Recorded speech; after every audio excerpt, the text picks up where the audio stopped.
So moving right along, the Marathas went first and shifted into North India almost completely. They're still holding Maharashtra because that's worth a good deal on the last turn. That's worth 3 points on the last turn. But they get 3 points for every area in North India that they control at the end of this turn. Again, things are a little different in this from Britannia. They only score these points if they can survive. But that's a lot of points, and that looks like it's going to make blue very powerful if no one does anything about it. Then the Chola jumped down and attacked, I guess, a Portuguese factory. And they finally made the decision of, look, if I can add another British factory in play, that's worth more and getting the armaments, etc. It looks like the Sikhs are going to have a hard time finding the ocean, which they have to do in order to build a factory. And they wiped themselves out and bagged themselves. So the Sikhs advanced into Baluchistan and destroyed the factory there, and then I realized I've been cheating. Portuguese factory there was not allowed.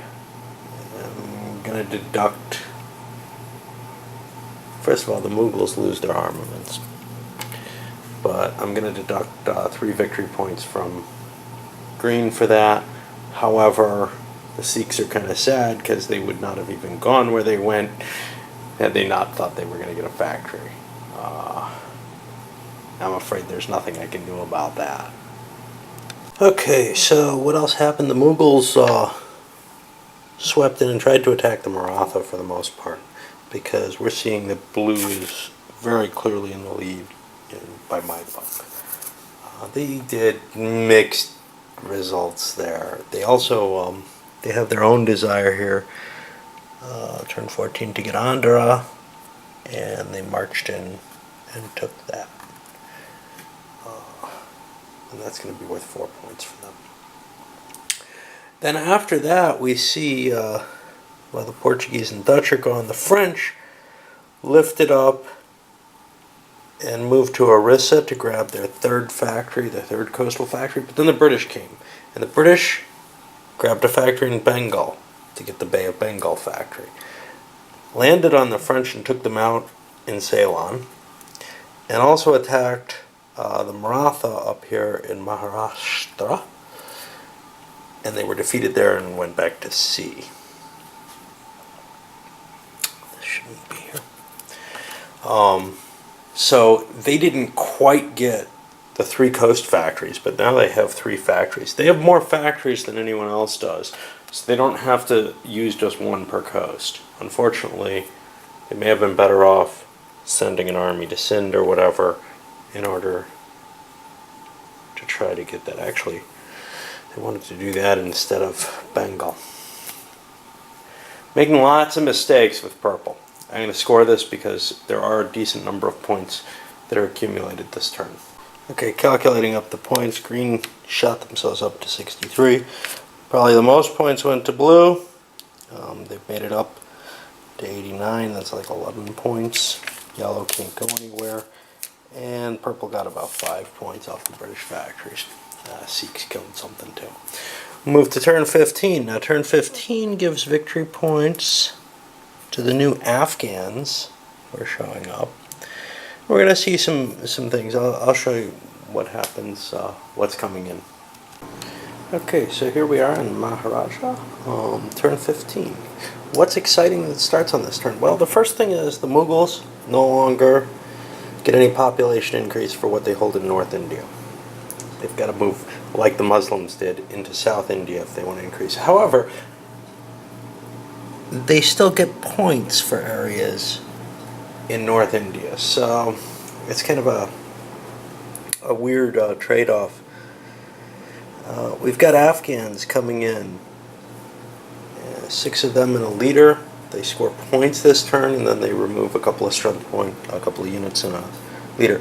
We've got Clive coming in, the English leader, along with a British minimum, which means right now there's 1, 2, 3, 4, 5 British units on the board. The British minimum will be 6. If they have less than that at the beginning of the turn, they get the extra pieces. And then, yeah, the Afghans get points at the end of the turn. At the end of the Afghan turn. Slightly different. And that's properly worded here. Whoa. Thing's not as responsive as it should be. Alright, well, we'll start this one. And we're almost done. Well, the Afghans swept in and took all their objectives. 11 points brings them up to 100. I'm guessing the goal in this game is to break 100, more or less. Maybe 110, 115 or so for a good game. That's equivalent to the Britannia model. But then the Afghans had to remove their pieces, and they're left with one dude left after removing the leader and two guys. Yeah, it might be worth another point or so, but 11 points isn't bad. Well, I've made it through the rest of the turn, except for the British. Let's see what else we had that was of any interest. The Mughals went up to Uda. It's worth some points to them later, and kind of trying to expand themselves to what they can get bigger points from in the north, but they've got to stay in the south to get in their reproduction. Portuguese and Dutch did not go. The French made an attack on Bengal, destroyed the British fort there. That's worth a couple of points to them. At this point, I noticed, wow, they've been cheating the last couple of turns. Yeah, other ways. British are eligible for Raj points at the end of every turn. They get to count the empty spaces. This is the kind of thing that would never happen in an opposed game because, hey, I got these cards in front of me and, you know, I'm waiting during downtime and I'm going to see some of this stuff. But, you know, paying attention to all of these in a solo game, it's tough. It's tough to do. So anyway, Purple's probably got some extra points. I'm not sure how many. It's likely in the 1 to 3 range because most of the top board has been covered, and it's really hard to get more than 2 Raj points on a given turn. I'm guessing that's about where they are. If it gets that close, we'll worry about it. Anyway, at this point they get Clive and they get a couple extra British troops, and I gotta decide what to do with them. One thing they're definitely gonna do is they're gonna drop a factory and some arms on the Sikhs because they really want at least one native contingent of theirs to, and they only have one now, to be of some value. And the British goal was to shoot blue things, especially French, and try to destroy their factories. Well, they got kind of mixed results, and build their own factories. Got kind of mixed results. They landed in enough areas successfully to build all their factories, so they'll be getting 6 points for factories, plus the 3 for the triangular trade, 9 points.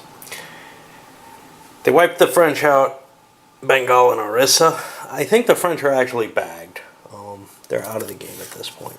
And the only thing they're providing is their factories, which I'll leave them as a card for that. But they no longer exist. They're not willing to commit a military anymore. And that means that the Maratha lose their gun. So now, on the other hand, the British, I can count Raj points for them.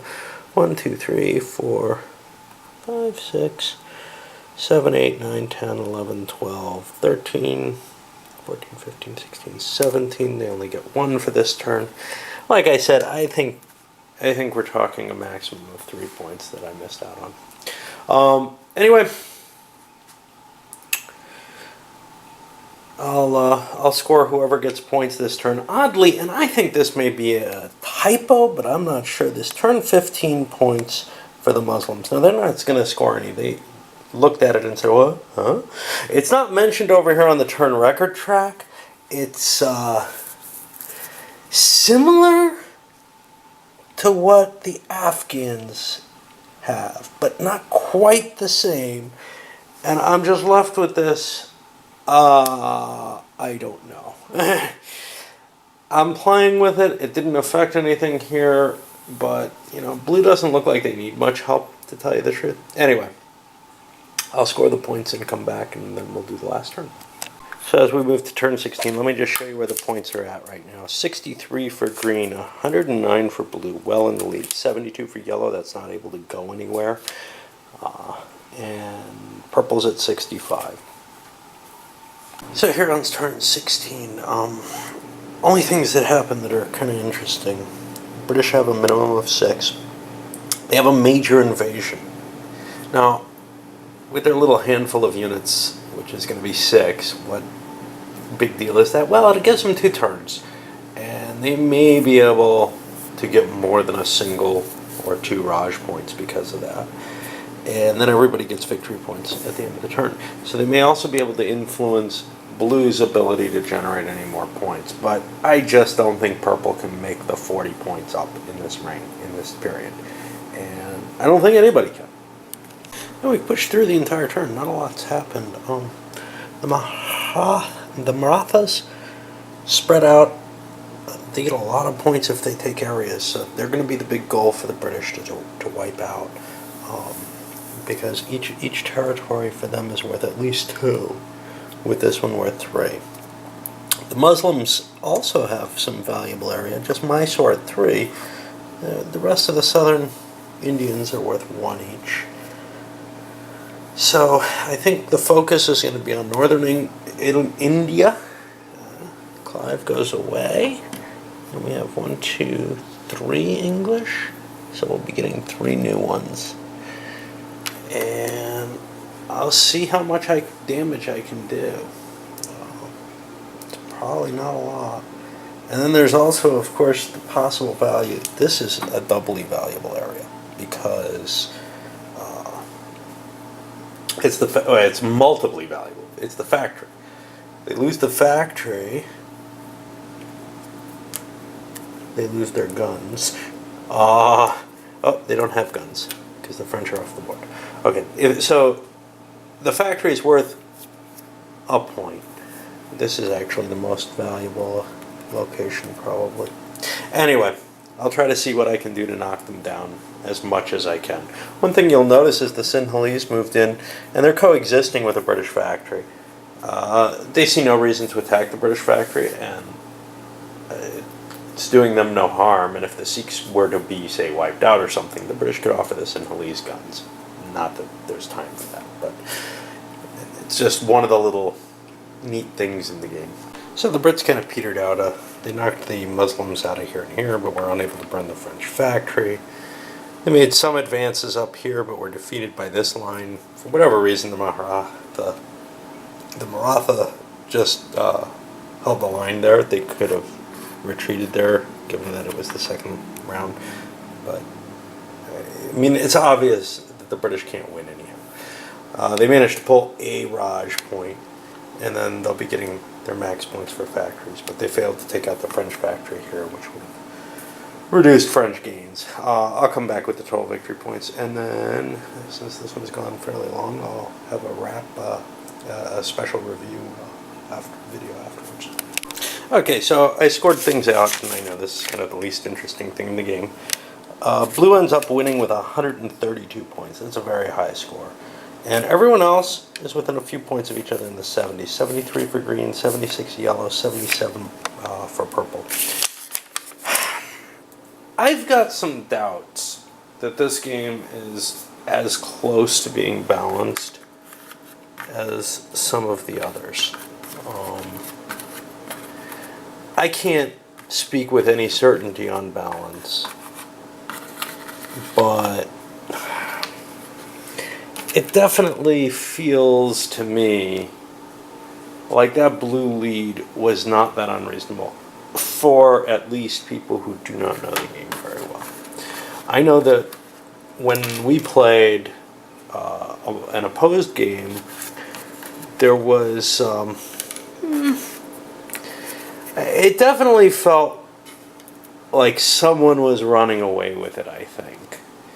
And I'm pretty sure, looking at this, it was again blue. They just have their points coming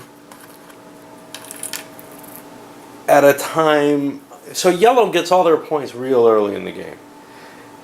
And they can't do much after that point. So I just have some serious worries about that. Anyway, I'll talk more about that in the review, but I'll load this up for you.